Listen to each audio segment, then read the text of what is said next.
Folks, hello and welcome to Tavern Chat. So,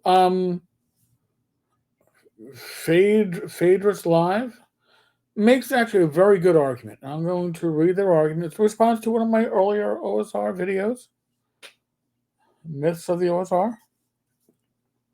So, and by the way, folks, I read all the comments, and I think this one deserves a valid response. And you might not agree with my response, but I don't agree at all with the idea that everything OSR has to be D&D based. Okay. TNT is about as old school as it gets. Same with advanced fighting fantasy. Even some solo games like Four Against Darkness, which has the feel of OSR. It is also clear that the OSR is picking up speed in some ways, and we're getting new, novel mechanics and zines all the time.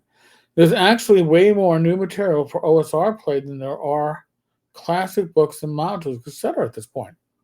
It's a valid point. There's a lot of BS to dispel for sure. I also just like the notion that it's some kind of a partisan game. This unfortunately isn't helped by all the goofs that want to make every aspect of their life a hill to die in a largely imaginary culture war. Either side, honestly. All right. So I'm going to make my argument about what is the OSR and what isn't. And again, you don't have to agree with me, folks. I think my argument's a decent one, but doesn't mean it's the right one. So let's get a handy little shot here. So I have OSR on one side and old school originals. You could call it classic, old school, whatever you want. OSR. OSR was a label designed specifically for D&D based systems and offshoots. Whether it was old school revival initially or old school renaissance, that's what it was based upon. That label was applied to games of that sort. And it actually doesn't even theoretically, technically, apply to the originals. Right? If you're playing White Box, the original D&D White Box, if you're playing Holmes Basic, if you're playing AD&D 1E with Unearthed Arcana and Fiend Folly and Monster Manual 2, whatever, you're playing an old school game. You're literally playing the originals. The OSR is D&D based systems. Old school originals. These are games that stay, even now, true to their original designs from back in the time. Now remember, D&D was the first. Everything else was in some way aping D&D. Tunnels and Trolls was mentioned. Tunnels and Trolls. I have Ken St. Andre's 2E second edition personal play copy signed by Ken. I have numerous first edition materials of the solo adventures signed by Ken. I am a Tunnels and Trolls aficionado. I've never considered them to be OSR, but they would be considered old school originals. Traveler, RuneQuest, Call of Cthulhu, right? Rules basis.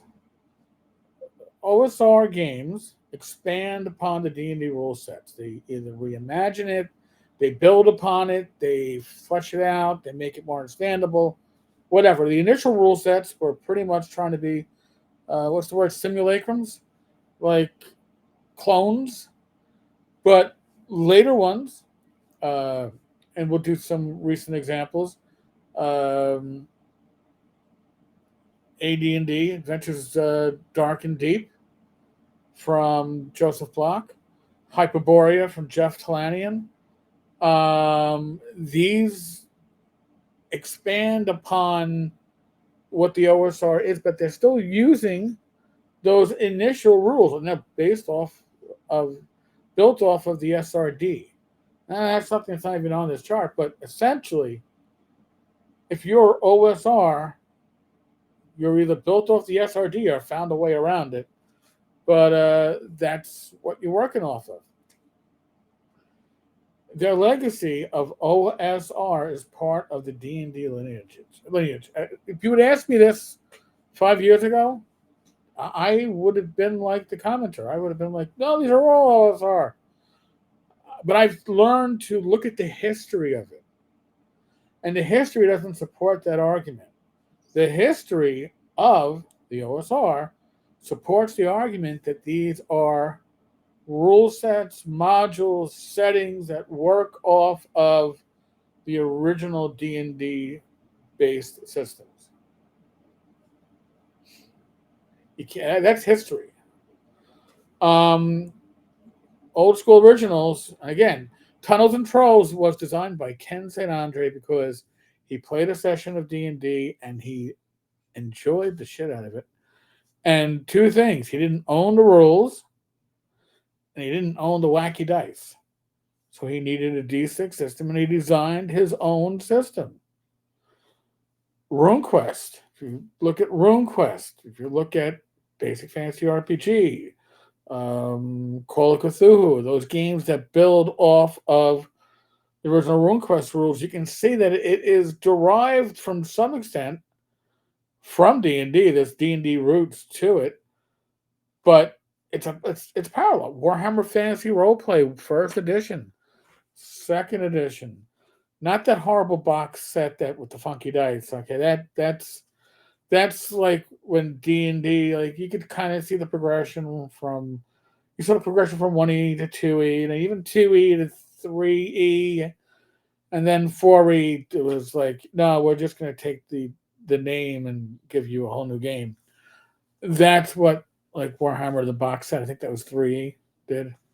So, but this is how I see it based upon the history of it. It doesn't make these other games less classic. Again, you could call them classic old school RPGs. I label them old school originals, but you can name it what you want. But the old school aspect is there, which is part of it, but it's not the defining part of it when it comes to the OSR. That's how history speaks.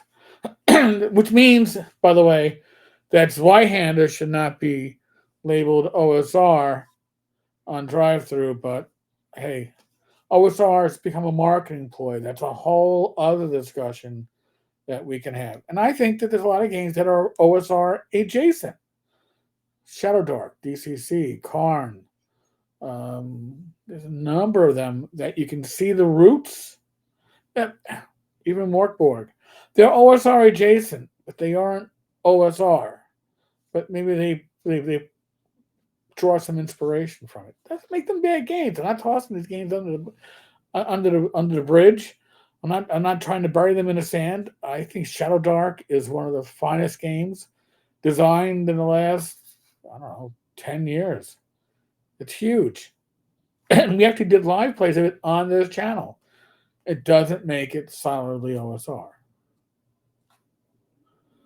More so maybe because it is D&D based, but not OSR. Folks, on that note, again, I read all your comments. Please, even if you disagree with me, I want to read them. I want to hear your arguments. And if I can, I'll do a video like this and I'll respond to it. And again, you might not think I'm right. That's fine. Because there's something secret about the OSR. We're going to get to that in another video probably. Is there's not one like leadership. There's not one flag. There's not one standard to rally around. And that's why the OSR is as successful as it is. But that's my opinion. What's your opinion? Leave your comments, subscribe, like. And if you want to support the channel, $1.99. Point your phone at the QR code right over here. Or there's a link in the show notes. As always, be safe, be well, God bless. Roll the dice. Roll them well. And I'll be back soon with another video. And hope you enjoy the series. God bless.